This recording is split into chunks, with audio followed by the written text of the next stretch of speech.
All right, we're going to talk about the White Lotus season 3, episode 2. Before we get into spoilers, I just want to say so far it's all right. It's kind of a slow start.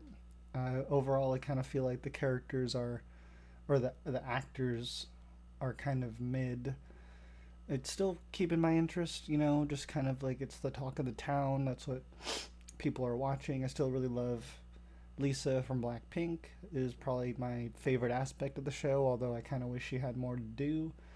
Hopefully, we get that in the upcoming episodes. It's still a weird show. Uh, I feel like I see too many of the writer and director Mike White's weird perversions, and I feel like I'm seeing just these weird sides of him. It's kind of been a similar issue I've had with the whole show since season one. Is that Mike White is writing and directing every single episode, and he's a white guy, and for a white guy who talks so much about women and uses women to as subjects of these intense conversations, as well as people of color, and especially this season taking place in Thailand, you would think he would hire more of these people, women and people of color, to help write or direct the show. But no, it clearly shows that uh, it's a white guy writing this. I feel like every scene is like weird white dude writing this stuff. It's definitely like a glimpse into rich people lives. I've always kind of thought the show was an excuse to go to these kind of resorts, living vicariously a bit. I feel like,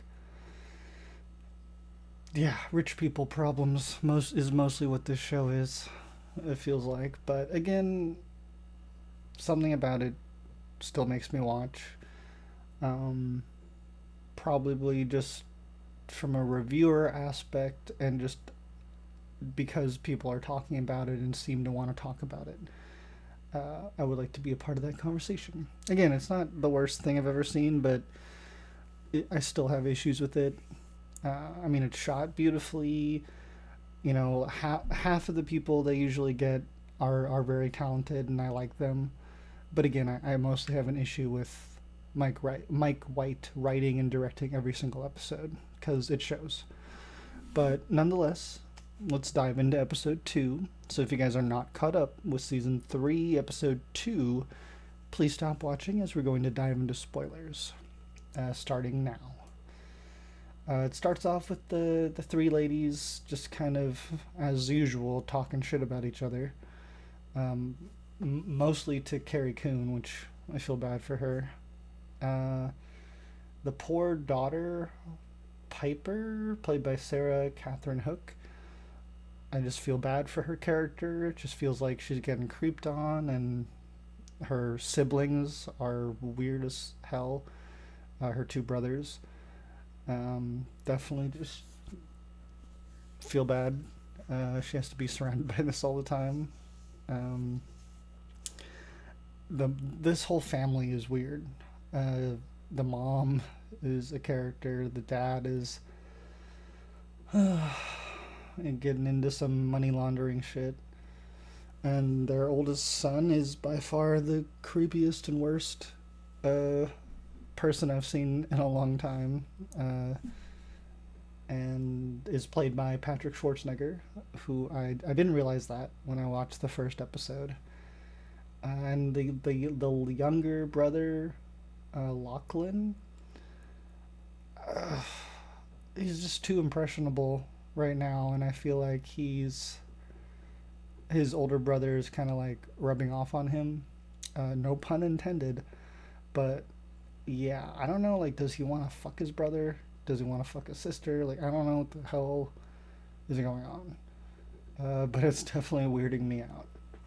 Um, I'm liking Walton Goggins' story with Amy Lou Reed. Is that her name?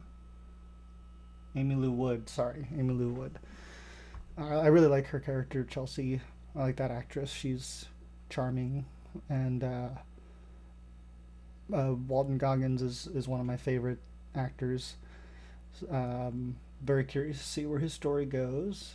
Then what else was there? There was the weird scene where the what's her name? So many names to remember. Carrie Coon's character kind of hitting on the guy who was giving her a reading, but then we find out like he gave the same answer to all of them. Well, except the middle, except Leslie Bibb. So yeah, it's just so much of it is like too soon to tell. Like I really just don't know where the show's going. Natasha Rothwell's character with the other guy, I feel like could have some sparks. Clearly, she is lonely. We get to see Walton Goggins get to have his stress stress management meeting with the lady from the first episode, which in the opening scene, which we know is probably the end of the season. That was the wise Indian person scene was like a good example of Mike White. Why are you even going there, dude? Like, just stay in your lane. Like, we don't need to hear it. Like, I don't want to hear your shitty opinion about people of color. Meanwhile, Patrick Schwarzenegger's had his weird. He had his normal massage, and then he was being weird about how it didn't have a happy ending. And I'm like, dude, why are you telling your family this? Like these first two episodes, I'm like, dude, why are you talking like this in front of your family? Why are you, in the last episode, I was just like, dude, what the fuck? Why are you naked next to your brother in the same room talking about jerking off? Like, I do not understand this guy. Meanwhile, there's a cute relationship developing between Lisa's BLACKPINK and Guy Talk. Is that his name? Played by Tame that Thong. Probably pronouncing that horribly. I'm sorry, but they're cute. I feel like he's trying pretty hard, but I don't think he hasn't scared her off yet. But I think they're cute. Again, I would like to see more for her to do in particular. He got a little action later. The British girl Chelsea is hanging out with her new friend, whose name I'm forgetting. Whatever. The Canadian girl, Quebec. Is that where she says she's from? She's not French. I know that for sure. There was that scene with the water hammocks, which I thought was kind of cool. I just would be afraid of like a big wave coming over or like the water level rising. I just kind of wish it was closer to the beach, you know. But it does seem somewhat relaxing. I did like it. I don't know if I would do that, but I'd try it out. The robbery seemed really random. I'm curious to see where that's going to develop or who is under that mask. Who ends up later hitting. Oh, what the hell is his name, bro? The guy talks in the face. I mean, that whole place, I was like, they don't have any more security than just this guy who's letting people through at the gate. Like I feel like they should have some better security in the jewelry shop or wherever they were. But Lisa from BLACKPINK, Mook, comes to check in on them. So I think there's something going on, or hopefully. Chelsea and Walton Goggins' character have dinner with her new friend and her husband, who, it wasn't until Natasha Rothwell was like looking at him all weird from a distance, like, did I realize, oh shit, he's from the other seasons, isn't he? It's like it feels like it's been ages ago, but I totally forgot he played the husband of Jennifer Coolidge. So yeah, that freaked me out. This guy is so sus. Um, then the big reveal. Now I did get it spoiled for me before I got to watch the episode, and I was so pissed. But I recognized his voice immediately. Ki Kwan from Everything Everywhere All at Once, Indiana Jones, The Goonies. I kind of wish he had a better cameo. I mean, he did great. I loved hearing his voice. I just wish I could have gotten to see his face. I wish he was there with them. It was kind of what I was hoping. But I'll take what I can get. It seemed a little random, to put such an Oscar winner faceless on the phone. Seemed a little racism. I don't know.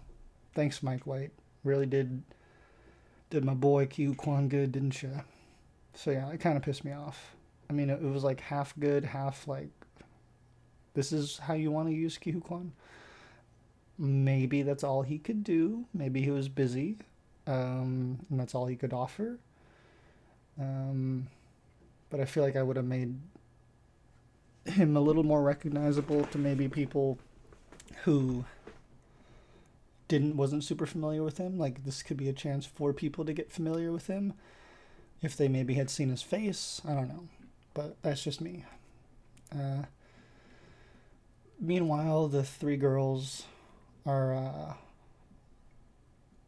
the one girl kind of splits off from them. Why am I forgetting all their names? Michelle Monaghan's character goes to bed, and then the other two are like talking shit about her. And she does hear them. She's like looking at the book that Srilata wrote. It's all in Thai. I don't know if she can read it. But yeah, something's going down with these three. I feel like they're gonna try to kill each other. I don't know. Walton Goggins and Amy Lou Reed's character, after you said the thing about like, I need to go to Bangkok, I gotta take care of something, and she calls him mysterious, like, dude, why are you with this guy? Like, why are you with somebody who won't tell you anything, who won't be honest with you? Doesn't seem like a healthy relationship. It didn't really seem like one from the start either. But yeah, this episode was kind of slow for me. I feel like it's still the slow burn of getting to know these characters and like hinting at a lot of mystery, which I get it, keeps you watching. But yeah, a lot of mixed feelings watching this episode and this show. Nonetheless, I'll keep reviewing it. But thank you guys for watching. I would love to hear what you thought of episode 2 of The White Lotus. I forgot to mention, like, I still can't believe that's Draco Malfoy's dad. I keep forgetting, but it's kind of nice to see him again. Like, he always was kind of playing an asshole, though, from the roles that I've seen him in. But anyways, that's all I wanted to say. Thank you guys for watching. Again, let me know down below what you guys are thinking of the new season of The White Lotus. Don't forget to like, comment, and subscribe. Stay tuned for next week, which I'll be reviewing the new episode. And I hope you guys have a wonderful, wonderful day.